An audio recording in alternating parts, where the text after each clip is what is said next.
Hey, what's up, guys? Welcome to another episode of According to Kaz Queen. And as always, I'm Kaz. And I'm Queen. And we want to thank you guys again for joining us on another episode of this podcast of ours. These are conversations that happen between a husband and wife in the privacy of our own home that we bring to you guys, sometimes to laugh, sometimes to think, sometimes to be introspective, but most of all, we want you guys to open the lines of communication between yourselves and your significant other or friends or your friend circle or your colleagues, whatever the case might be. We do this podcast because, our conversations, sometimes get really intricate. We don't always agree on those things, on those topics that we talk about. So I think it's always good to make sure that you have an open line of communication when you have differences of opinion. And we just bring those things to you guys so you can listen to them. As always, you can check us out on all streaming services. We are available on Spotify, on Apple Podcasts, Google Podcasts, Amazon Music, and of course, Black with No Chaser Radio. So make sure that you download the Black with No Chaser app, please. It's BWNC Radio. Download that app, man, so you can check us out on Black with No Chaser Radio every Tuesday at 7 p.m. with every new episode. And if you like checking in and seeing our bright, shiny faces, of course, make sure that you subscribe to the YouTube channel, man. A lot of y'all have been doing it. We're steadily climbing. We are on the road to 1,000 subscribers. So make sure that you get there because we're trying to monetize this channel. You know what I'm saying? Bring in some revenue. So get me to 1,000 subscribers, man. All you got to do is, bam, right under my finger right there. Make sure you subscribe to that YouTube channel. Go right now. Subscribe to that YouTube channel. All right. Make sure you like it. And make sure you turn on the notifications because every time we have a new episode up or any new content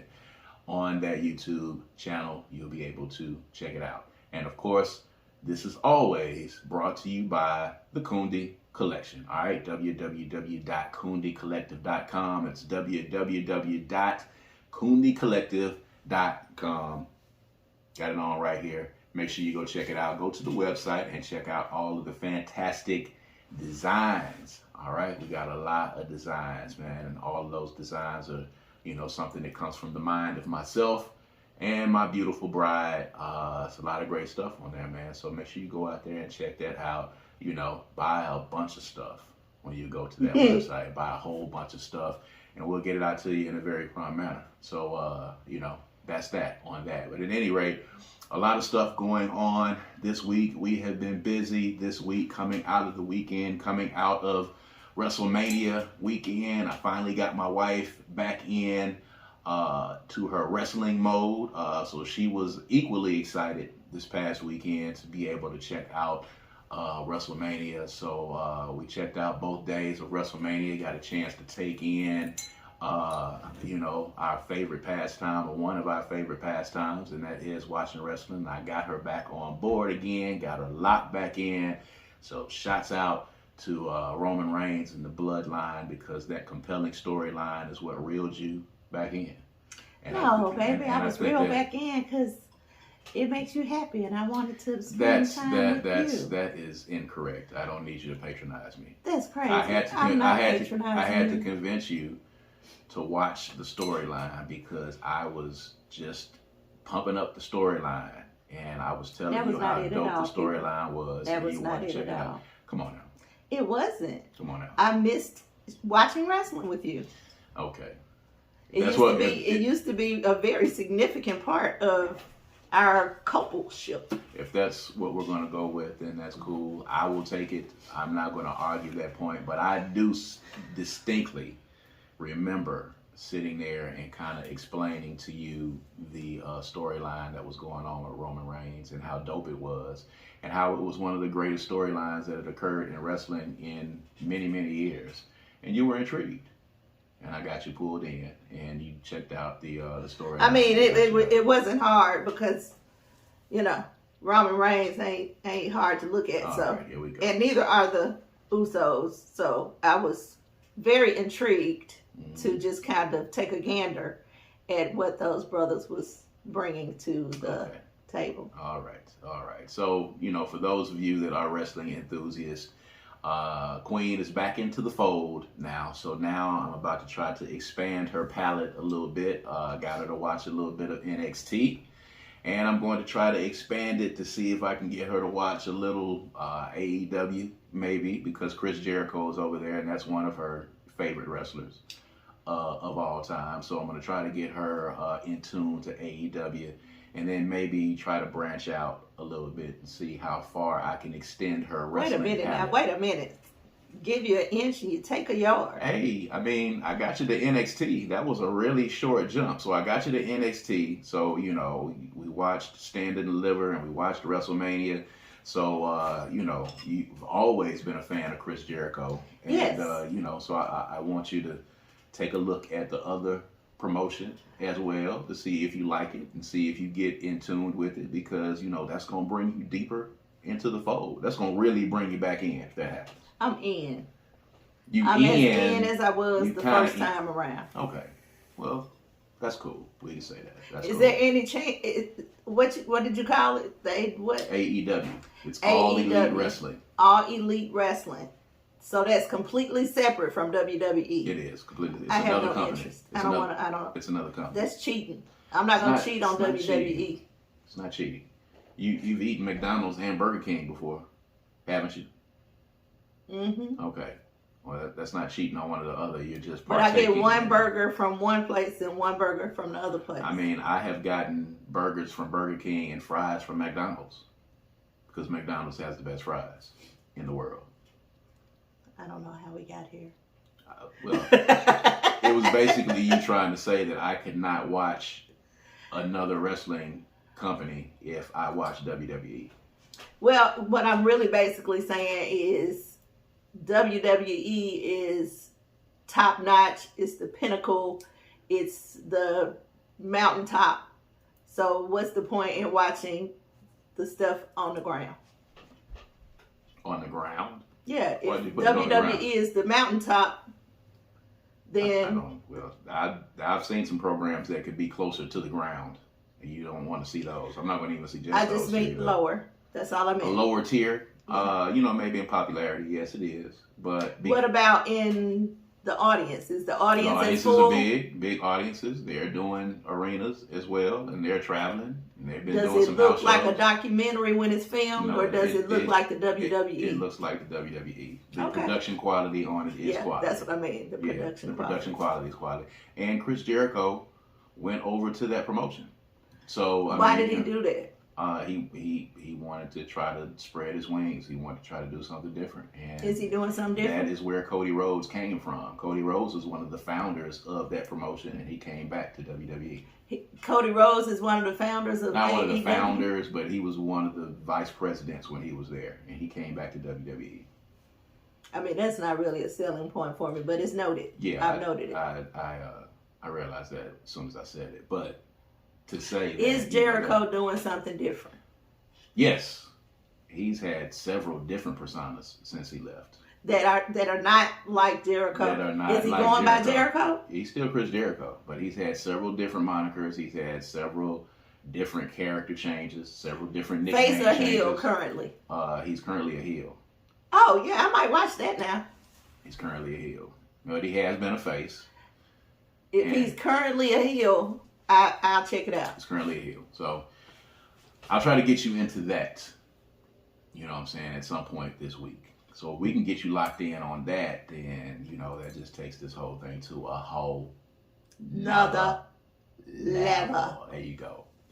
I'm with it. All right, we're going to try that. So at any rate, something in particular that we want to talk about, and, you know, we've kind of touched on it, you know, in this podcast a couple of times ago, but, you know, this Jonathan Majors situation is a really weird situation. It's a crazy situation. There appears to be a lot of layers to this situation because everyone has kind of, you know, been celebrating him for all the work that he's been getting. You know, of course, he is, you know, Kang, the Conqueror in this phase of Marvel, and he's basically the linchpin in this phase of the Marvel movies. He's going to have a derivative of his character is going to appear literally in pretty much every TV show and every movie that comes out in this particular phase, all the way leading up to the eventual Avengers movie. Then he had Creed 3 to come out as well. He's got a bodybuilding movie that's about to come out as well. So this was about to be his season, and we talked about this being his season. And then lo and behold, as some of the conspiracy theorists might pull out, lo and behold, suddenly, a couple of weeks ago, he was charged with battery or abuse of his girlfriend, and immediately the pundits came out with different viewpoints on, him being targeted as a successful black man, the conspiracy against black men. Then B, there were a lot of people who were, huge fans who immediately and instantly, even before the evidence presented itself, turned on him at that point. So you had people that were solidly in both camps. And now we see that these text messages between him and his girlfriend after the incident have emerged. And again, there's differing opinions on both sides, because the text messages obviously released by his lawyer were supposed to, I think, exonerate him. But at the same time, the text messages kind of prove that he may have indeed actually been physical with his girlfriend. And, I sent the text messages to you, gave you the opportunity to look at the text messages as a survivor of domestic violence. We've talked about that a lot, and I think it's important for, a lot of people that are listening to this podcast to hear from survivors and hear from people who have been through this and understand the mentality that goes along with this. I just want to get your thoughts when you read those text messages, knowing what the situation was, juxtaposed against the popularity of Jonathan Majors right now. What your thoughts were? Well, what I'll say is that I don't have enough evidence currently. There's not enough information for me to actually make a solid determination on what my opinion is. But what I'm weighing against is I think there is something to be said for him possibly being targeted as a black man, especially with a white girlfriend. Okay. So that is not, what the rich white folk want to see.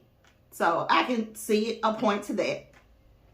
But most glaringly for me, as a woman who has been in this woman's shoes, the text messages actually did not help him. Because for me, it sounded like what an abused, not a one-time hit or quitter, you got in the way, let me punch you and move, and baby, I'm sorry. Her response looks like that of a woman who is continuously been abused. Mm-hmm. So that didn't help him. She feels like it's her fault. She went into damage control mode, all to get him back so he's not angry with her. That's what it read like to me. Mm-hmm. I've been her, and I've been the person who's apologizing for making you hit me. I've been the person who's apologizing for all the cops coming and all the hoopla, and now all this stuff is on you. It's my fault. So that's what it read like to me. I immediately felt like, golly, this is what this is. Because that's what women who are in love with abusive, narcissistic men do. And actually, his energy is, to me, as an energy reader, his energy is not far from one that could lend to him actually being a narcissist. Don't get me wrong, people. I am a fan of his. I want him to win. I want him to, if he is abusive or ever has been abusive and has an anger issue, we don't know what this story is. But I want him to get help. I want him to, do what he needs to do to gather himself and get himself together, get the help that he needs, and continue on the path that he's created for himself.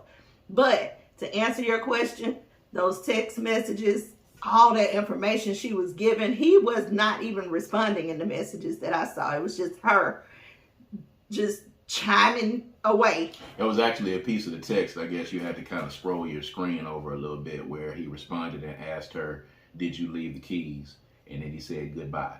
And then she continued the conversation on. There was like a little piece in there, but it was off to the right. I didn't see that. Yeah. So was this all one conversation? It was all one conversation, but his only response was, "Did you leave the keys?"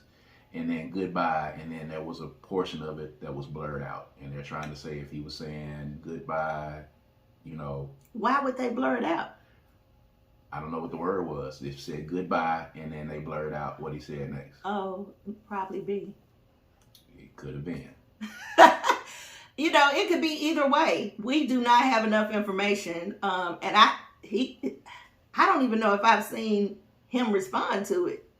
Yeah. He hasn't. I think in this particular instance, I think this is, a testament to, maybe him having a better team around him, because he has not said a word. I don't think he should. Since he was arrested. And he shouldn't at this point. It's so unfortunate. And then you can see the difference in the way we're trying to process this, at least in the Black community.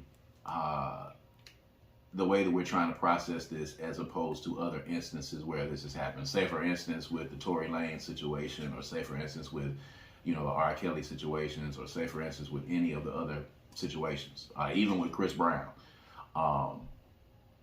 It's very difficult for people to come out and have the same opinion about Jonathan Majors, because he has been on such a hot streak, because he has not exhibited this behavior publicly to all of our knowledge, and because we have been wanting him to win, and he's become this somewhat of a sex symbol, ever since Lovecraft County. People were kind of conflicted when they got this news, but now you're looking at it, and then there were 2 other stories that existed from other producers that have worked on other movies that said that they were waiting for this to come out because he has exhibited this behavior before. And I'm trying to sit here and say to myself, like, man, if you are really responsible for doing this, and this is the kind of behavior, your timing is absolutely awful. Well, unfortunately, there is a thing about him. He carries a thing. He carries energy, a vibe. You feel that way? I do. I feel like he seems his energy seems very familiar to me. And I liken it to the narcissists that I have come in contact with in my life. I'm not saying that there's no chance that I'm wrong. I'm just saying that I'm not surprised. If it's true that this is not the first time, I would not be surprised. If it's true that he actually did put his hands on her, I would not be surprised. But I want this to not be true, I think I really I don't want it to be true, just simply because, he is on a run of a lifetime right now, professionally. Like, very rarely do people get in this rarefied air where they have all of these movies coming out at one time and getting all of this press and all of the photo shoots that he's been on, and, being a part of the Marvel universe and being in every movie and being the big bad for this particular phase, and then Creed 3, the success. Like, it's wild that this is happening now, and, the conspiracy theorists can easily say, he was getting too hot. But then again, you could also say that because he was getting hot, he might have gotten a little bit cocky, and he might have slipped up and let some of these attributes come back out. The universe and its karma works in mysterious ways. Got to make better choices. Period. Across the board. Yeah. And we don't know all of the details of the situation. Apparently, there was a phone that she tried to grab and tried to go through his phone, and he allegedly strangled her or put his hands around her neck at that time. And then, there was the calling of the police, and then came the backtracking afterward, because, of course, in this day and age, instantly, because he already got dropped from one campaign, but instantly in this day and age, there's zero tolerance for it. Yep. And she backpedaled big time. Yeah. She really, really tried to, come to his rescue. But again, I've done that. So talk about that a little bit, because, I want to talk about this, and I think it's important. for our audience to hear this, because very rarely, we're in a different position because, you have survived it. You have been through it. You know what it looks like. You know what it feels like. You know what the trauma is, and you talk about it a lot. The thought process behind, the aftermath of one of these things happening or one of these incidents happening, where you just literally become another person, and then you take responsibility for what happened, and you take responsibility and still in a protective mode for your abuser. Well, see, what happens is the whole time the narcissist / abuser has been setting the tone for the brainwash, right? So my friends and family are gone. Anybody who would influence me to do the right thing or to walk away, I've been moved away from. I've been told already at this point that I'm irrational and I make him do this to me. And, nobody's going to listen to you. So they're going to think you lying. Nobody's going to believe you over me. Your world will change. And the guy that I was with didn't have half the money that Jonathan Majors has. Half. He didn't have a third of it. Any of it. Okay? So if he could get me like that, imagine somebody who actually can change your life telling you that you'll never be able to get to where I can take you if you're not with me. I would imagine that would be important to this young lady. So the scene has already been set up. So now if you go to jail, it's my fault. I don't have anybody else but you. I'm not going to make it without you, because literally people who have not been in this situation may not understand this, but literally you actually believe what they're telling you after a while. Even if you start off saying, that's bull junk, I'm not going to believe that, he crazy, blah, blah, blah, blah. After a certain amount of time, that gets into your mental psyche, and you start believing it even if you are not aware that you believe it. I just happened to figure it out after the relationship was over that, okay, I don't know who I am. I don't know what I believe. I don't know what I think. I don't even know the person that my mother and father raised. I don't even know who she is anymore, because I only believed what he told me. And most of the things he told me about myself robbed me of my personal power, my self-esteem, my ability to get out. I just became dependent on him. That's what narcissists do. They make you believe that they are the only way. So when you take so now he has, let's just say he put his hands on her and the police get involved and all this hoopla happens.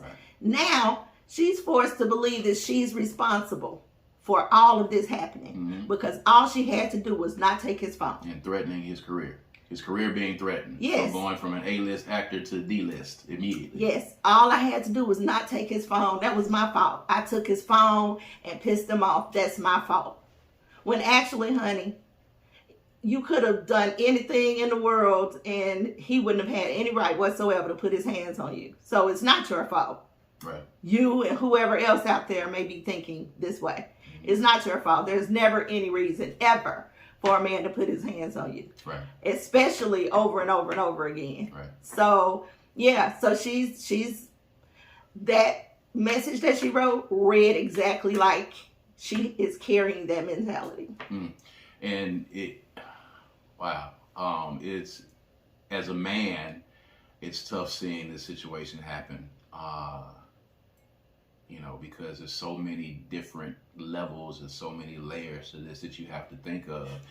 And then at the end of the day, knowing what would happen if he was found guilty of this and knowing what is probably going on behind the scenes to get her to retract this statement and to get her to not press charges and to get her to not do this, not do that. I mean, he's literally probably trying to save the bulk of his career right now, especially with what he's got going on. Well, you got to understand, they don't have to convince her to say anything. Right. She's going to say it anyway. She's going to defend him. She's going to take the blame. She's going to cry. She's going to be hurt. She probably really is literally having a hard time with this and blaming herself. She's not making this up. She really, what you read in those text messages is what she really believes. Nobody is coercing her, I don't believe. She really believes that. And she feels like it's her fault. And there were a lot of people that I saw that recognized what they read like. And those people have probably been in abusive relationships. Right, and they realized it. And then, because instantly when I saw the text messages without reading them, I was like, okay, this is really one of these instances because everyone is quick to rush to judgment.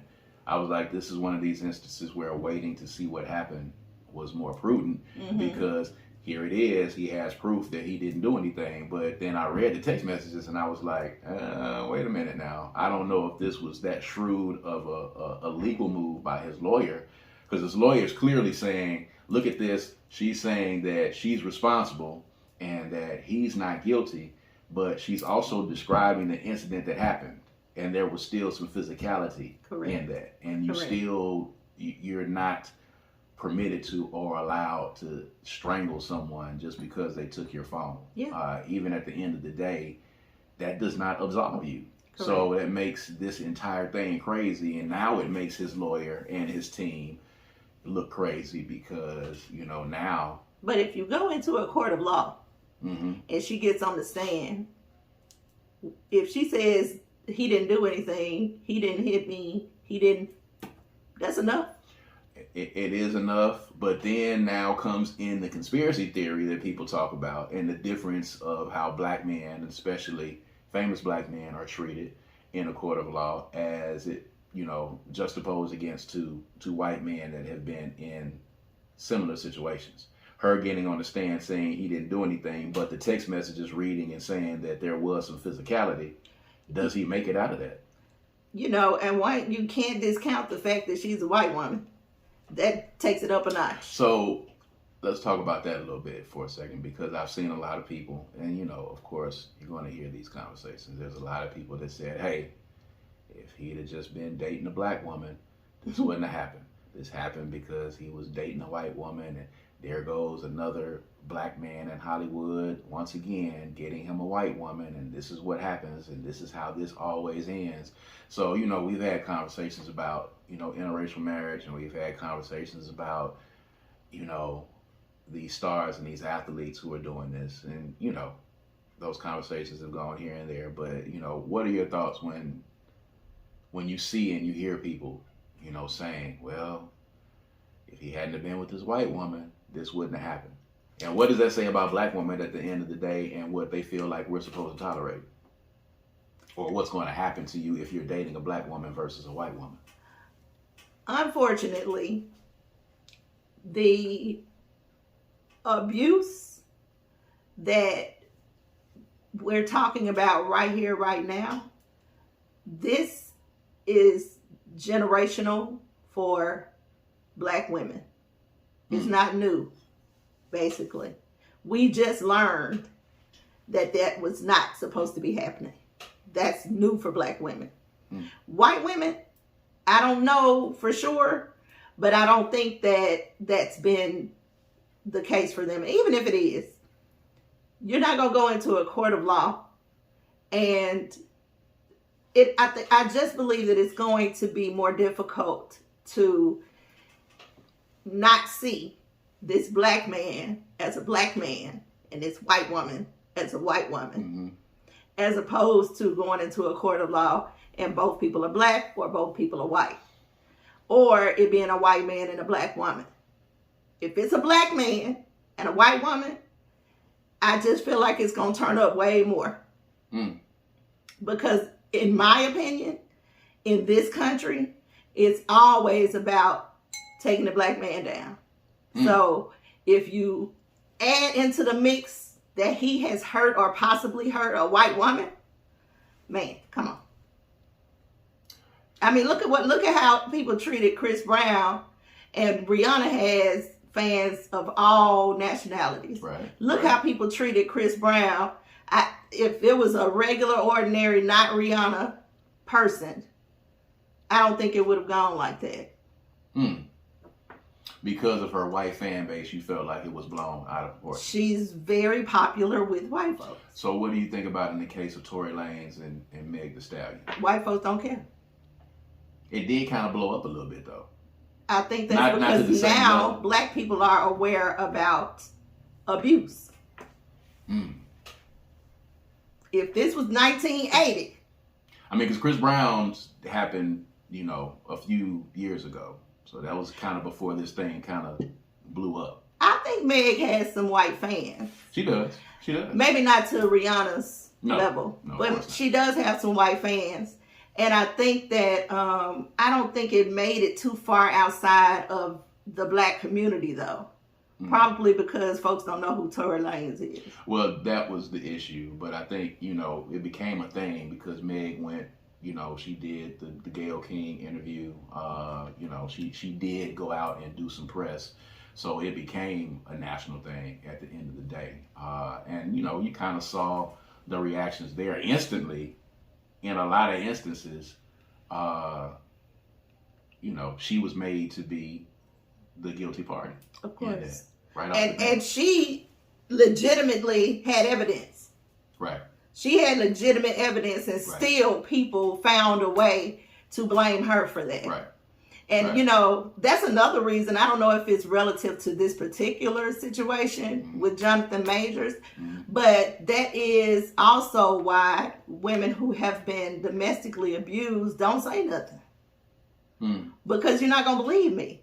Right. So it's better in some cases, in our minds, it's better to just hope they get off. Do you think that... Or not press charges. Or did you feel that Jonathan Majors got the benefit of the doubt more instantly in this particular case than maybe somebody else would have?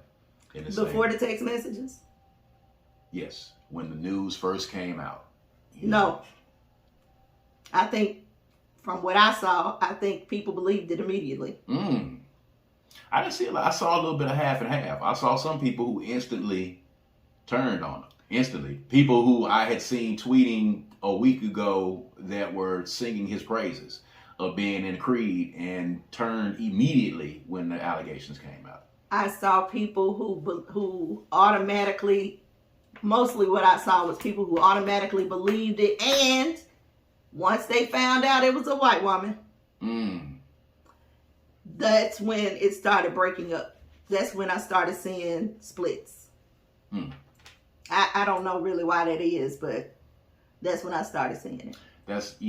And it's crazy. The white woman made a difference. The white woman made a difference. And I didn't even know he was dating a white woman until somebody posted the picture. So does that mean it's more believable because she's white? Or does it mean that he is, or are they angry with him now because she was white? There is an inherent bias that we know exists in this country. The King Kong complex is what they call it. The savage, animalistic black male and the damsel in distress white woman. These things came out, when LeBron James did the infamous cover, many, many years back. OJ didn't help. OJ, instantly when people saw that picture of him with the white girlfriend, the conversation took a turn. Because there, again, as I said, there is an inherent bias that exists. So it must have been Jonathan Majors on his part that did something to harm this, chaste, untouched white woman. She gets the benefit of the doubt. She gets the benefit of the doubt. Even in her saying that it's my fault, whether it's a trauma response or whatever the case is, she's getting the trauma responses don't hold up in court. Yeah, I get that. Ultimately, in court, it's going to be, did this abuse actually happen? Did this assault happen? Did you put your hands on her? That's what it's going to come down to.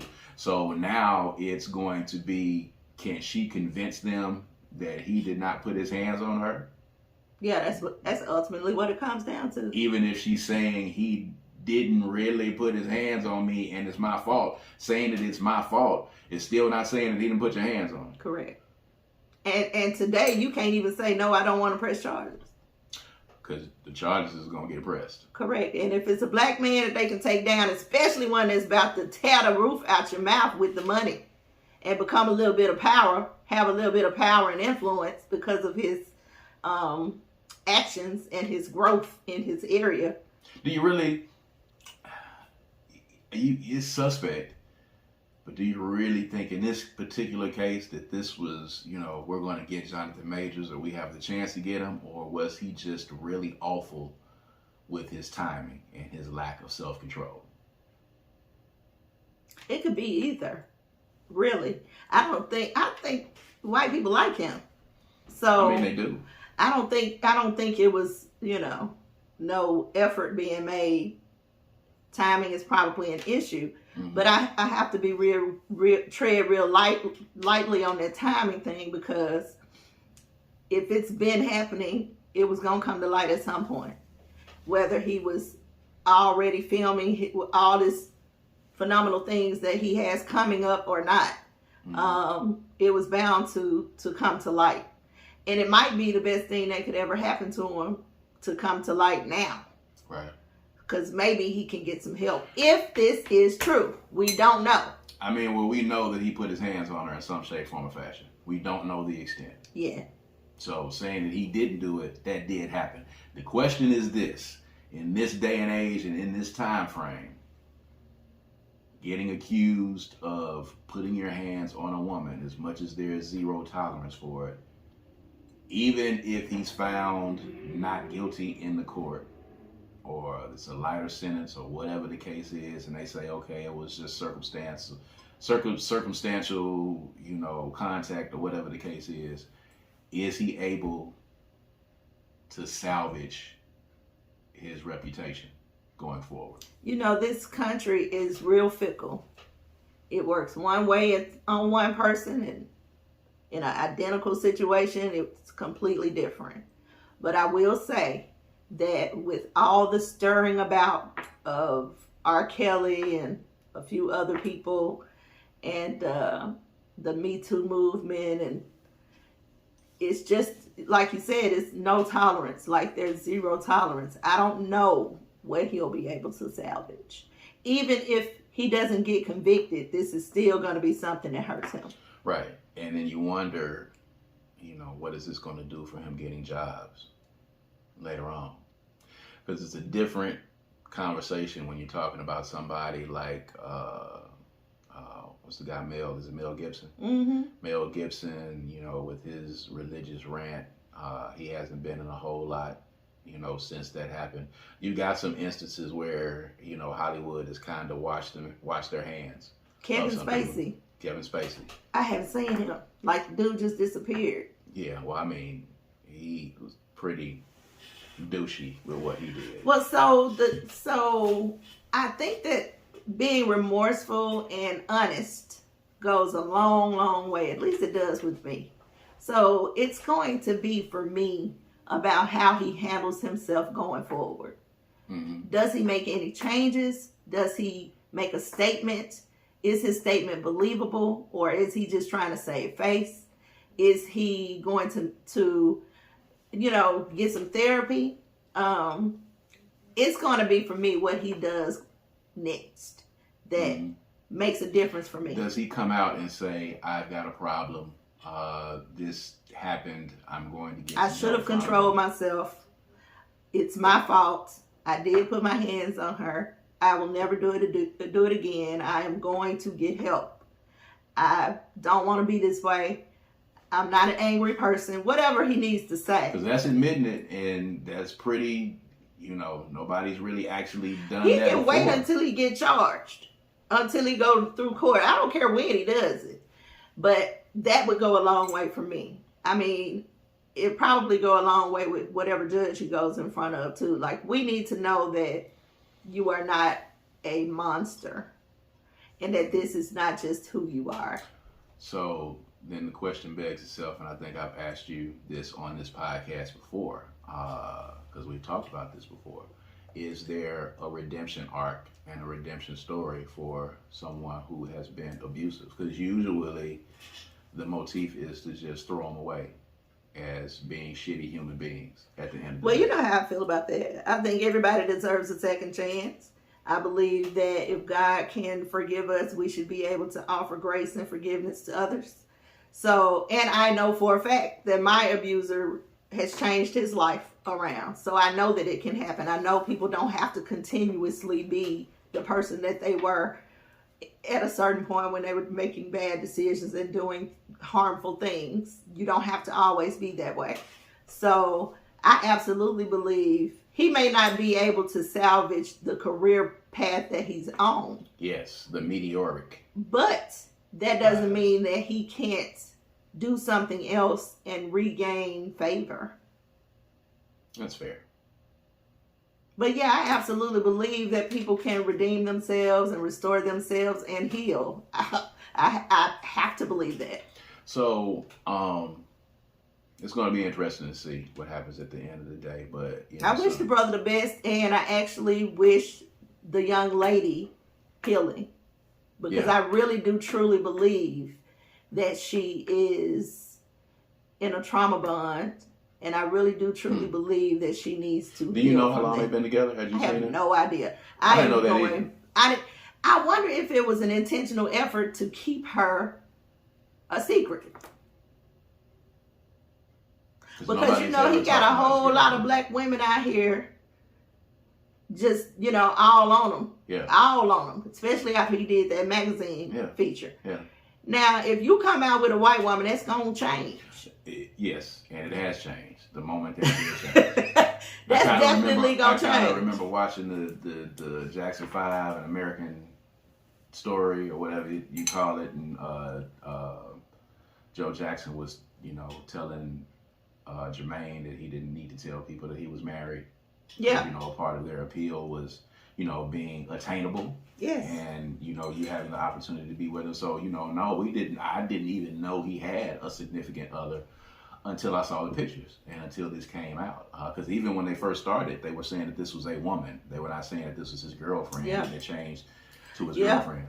But I do know for a fact that when that picture of him and his girlfriend started making the rounds on social media, a lot of black women were put off. Were done at that point, and were kind of put off. Yeah, it's insulting to a lot of black women. Elaborate on that.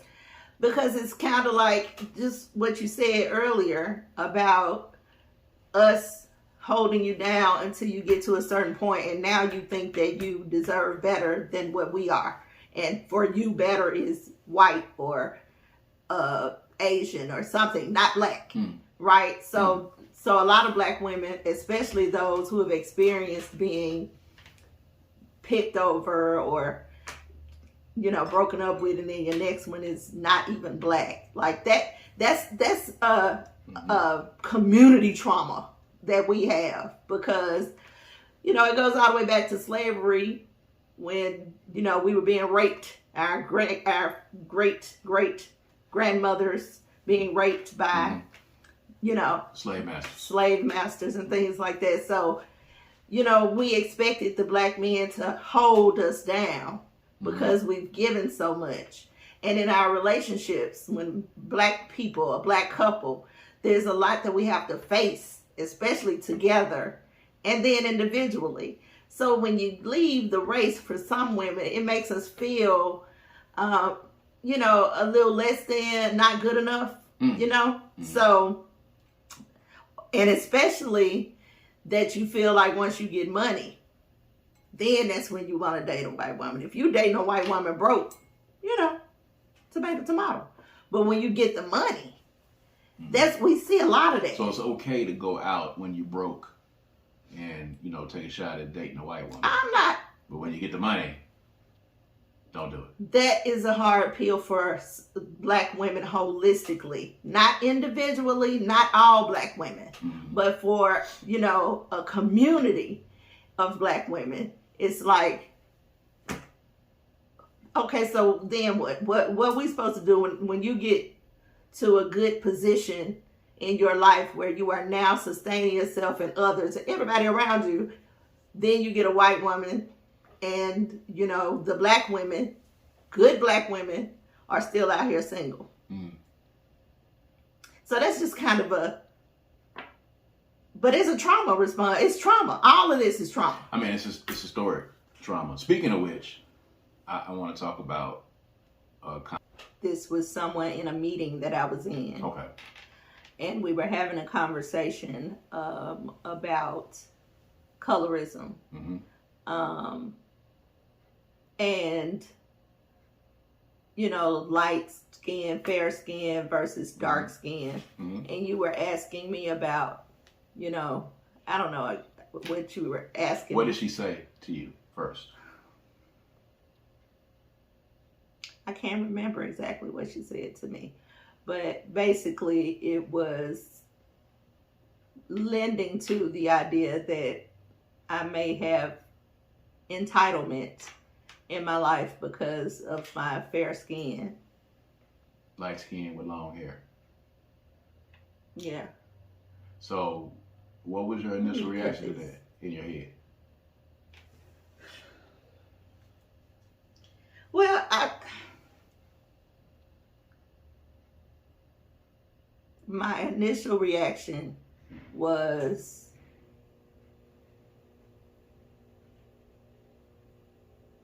it's difficult for me to see myself as light skinned with long hair, which is weird. Mm-hmm. Because the connotation, I know what that means to people, especially with darker skin. Mm-hmm. But I've never felt like that in my life. Mm-hmm. I couldn't tell you a time where I felt entitled because of my skin color. Right. But I'm not saying that I have not been in situations where that has been the case, because I understand colorism, but I don't know that I can't tell you a time where I actually felt like that. You never felt that you were put in an advantageous situation, even romantically or even professionally. It's never come across it's never come across your table before. You never experienced it before. Realized that it existed, but did not even see yourself from that vantage point. But what do you think from someone else's vantage point? You know, what do you think, you know, they have looked at you and maybe thought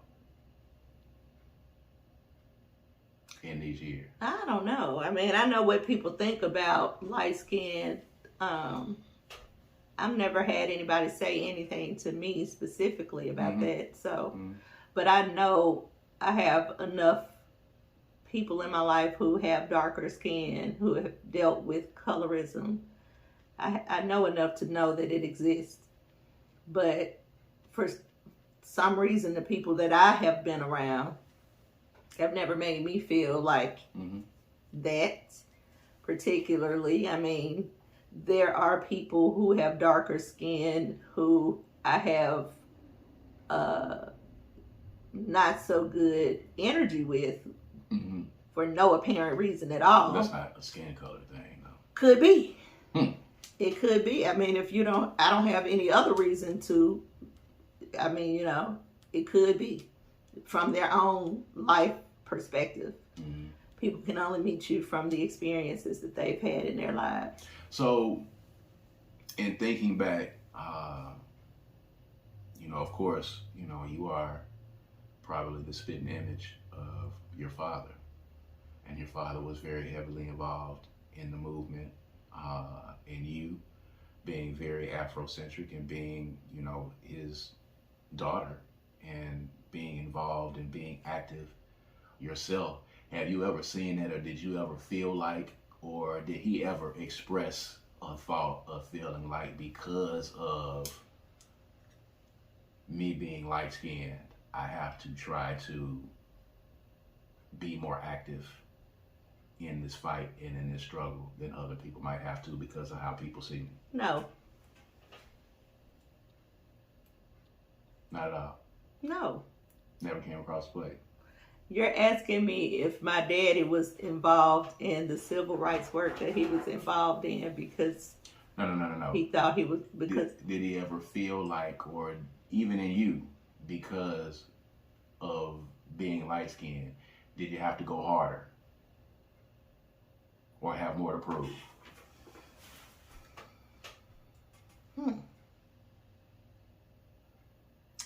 You know, I've never thought about that before, but I'm reminded of a tap sister who told me one time that all the light-skinned people she know are militant AF.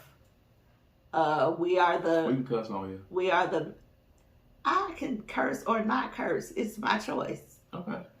We are the Malcolms, the Malcolm X's, the Mhm. by any means necessary people. Mhm. One might argue that that could be the case.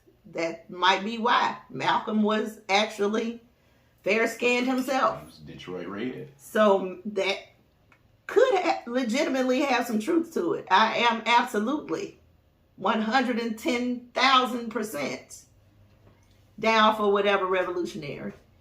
And I guess there could be an argument for the fact that mine could be privilege, actually. Now that we're thinking about this, that I have a little bit of I dare you in me, you know. Mm-hmm.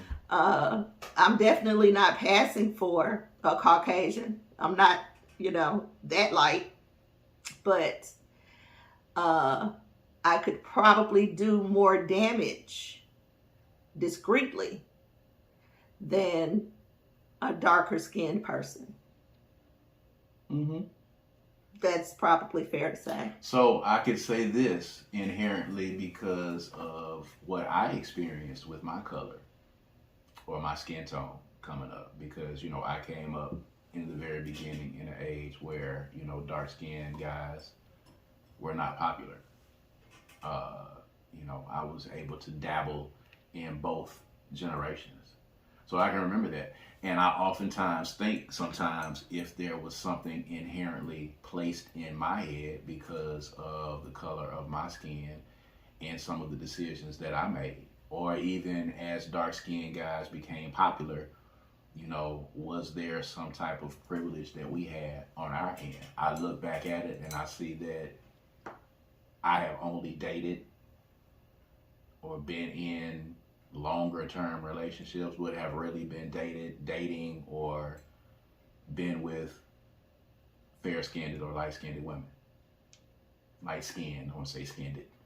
And why do you think that is? I don't know.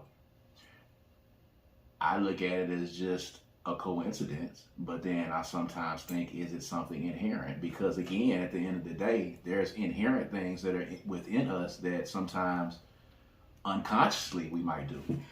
I will tell you this. Now, this is true.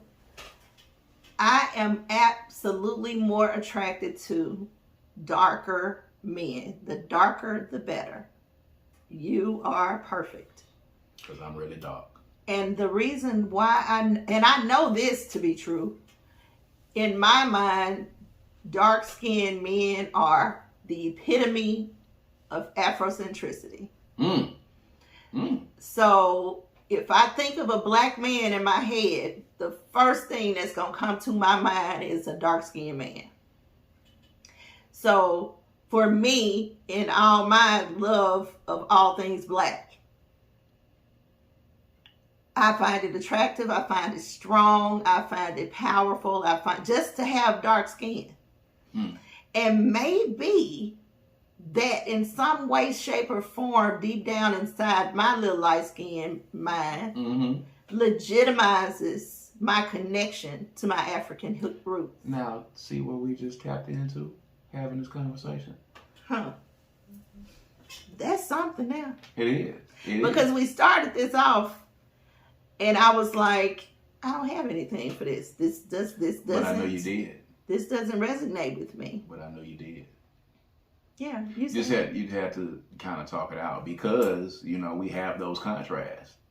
And I'm really dark and you're light skinned and I've always dated light skinned women and you like dark skinned men. And people expect light skinned people to be with dark skinned men. Yeah, but they expect light skinned people to not be serious, especially as it comes with revolution. Well, you know, you see the memes all the time for, you know, light-skinned dudes and how light-skinned dudes react to things versus dark-skinned dudes. Yes. You see that. So there's already in society this inherent. So we got to go extra. We got to be extra. Go hard. So Gotta you're go hard. going to find the black women, the light-skinned black women being militant and about that life. And, Angela Davis. Mm-hmm. You know what I'm saying? Mm-hmm. If we in it, we going all the way Gotta in. be hard. Gotta be super hard. Inherently, there might be something there that says I have to because I'm not black. And they're not going to believe me otherwise. Right. They're going to just think I'm here for show. That's a wild thing. That's a deep thing. It is a deep thing. That thing is deep. It is deep. So we're going to put a pin in that, and we're going to definitely come back to that. I got to meditate on that thing. It's a lot. So we're going to actually come back and talk about that again later. But I wanted to kind of tap into that. We could go on forever, but I know folks don't want to hear us talk. Let me say this before we get off of it. Okay. My tap sisters often say, call me light-skinned, and I will say to them, I'm not light-skinned. I will say to them, I don't understand. and they laugh at me. They laugh at me, and I'll be like, I'm not light-skinned. And I'll go to someone who is fairer skinned than I am and say, that's light-skinned. So innately, somewhere in me, I see a really dark-skinned black woman. Mm-hmm. Or in your mind, you're saying the light skin brings a connotation that you don't want to be associated with. A softness. A softness. Mm-hmm.